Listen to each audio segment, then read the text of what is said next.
सबको जय मसीह की। प्रभु आप सबको आशीष दे।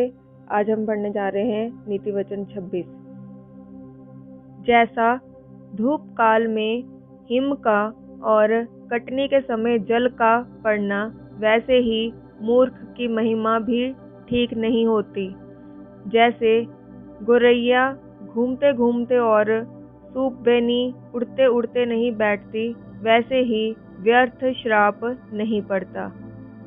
घोड़े के लिए कोड़ा, गधे के लिए लगाम और मूर्खों की पीठ के लिए छड़ी है। मूर्ख को उसकी मूर्खता के अनुसार उत्तर ना देना, ऐसा ना हो कि तू भी उसके तुल्य ठहरे। मूर्ख को उसकी मूर्खता के अनुसार उत्तर देना, ऐसा ना हो कि वे अपने लेखे में बुद्धिमान ठहरे।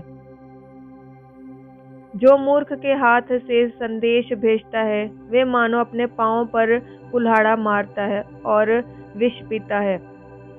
जैसे लंगड़े के पांव लड़खड़ाते हैं, वैसे ही मूर्खों के मुंह में नीति वचन होता है। जैसे पत्थरों के ढेर में मनियों की थैली, वैसे ही मूर्ख को महिमा देनी होती है। जैसे मतवाले के हाथ में कांटा गड़ता है, वैसे ही मूर्खों का कहा हुआ नीति वचन भी दुखदाई होता है। जैसे कोई तीरंदाज को अकारण सबको मारता हो, वैसे ही मूर्खों या राहगीरों का मजदूरी में लगाने वाला भी होता है। जैसे कुत्ता अपनी छांट को चाटता है, वैसे ही मूर्ख अपनी मूर्खता को दोहराता है। यदि तू ऐसा मनुष्य देखे जो अपनी दृष्टि में बुद्धिमान बनता हो, तो उससे अधिक आशा मूर्ख ही से है। आलसी कहता है, मार्ग में सिंह है, चौक में सिंह है। जैसे किवाड़ अपनी चूल पर घूमता है, वैसे ही आलसी अपनी खाट पर करवटे लेता है। आलसी अपना हाथ थाली में तो डालता है, परंतु आलस्य के कारण कौर मुंह तक नहीं उठाता। आलसी अपने को ठीक उत्तर देने वाला 7 मनुष्यों से भी अधिक बुद्धिमान समझता है। जो मार्ग पर चलते हुए पराये झगड़े में विघ्न डालता है, वे उसके समान है जो कुत्ते को कानों से पकड़ता है। जैसा एक पागल जो जलती लकड़ियां और मृत्यु के तीर फेंकता है, वैसे ही वे भी होता है जो अपने पड़ोसी को धोखा देकर कहता है, मैं तो मजाक कर रहा था। जैसे लकड़ी न होने से आग बुझती है, उसी प्रकार जहाँ कानाफूसी करने वाला नहीं, वहाँ झगड़ा मिट जाता है।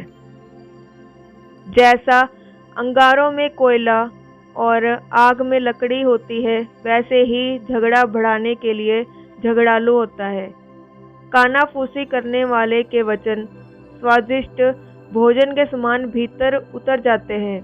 जैसा कोई चांदी का पानी चढ़ाया हुआ मिट्टी का बर्तन हो, वैसे ही बुरे मन वाले के प्रेम भरे वचन होते हैं।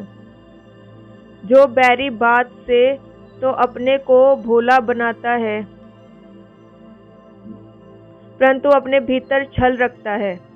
उसकी मीठी मीठी बात की प्रतीति न करना, क्योंकि उसके मन में 7 घिनौनी वस्तुएं रहती हैं। चाहे उसका बैर छल के कारण छिप भी जाए, तो भी उसकी बुराई सभा के बीच प्रकट हो जाएगी। जो गड्ढा खोदे वही उसी में गिरेगा, और जो पत्थर लुढ़काए वे उलटकर उसी पर लुढ़क आएगा। जिसने किसी को झूठी बातों से घायल किया हो, वे उससे बैर रखता है, और चिकनी चुपड़ी बात बोलने वाला विनाश का कारण होता है। प्रभु आप इन सब वचनों के द्वारा आपको ज्ञान, बुद्धि और समझ दे। जय मसीह की।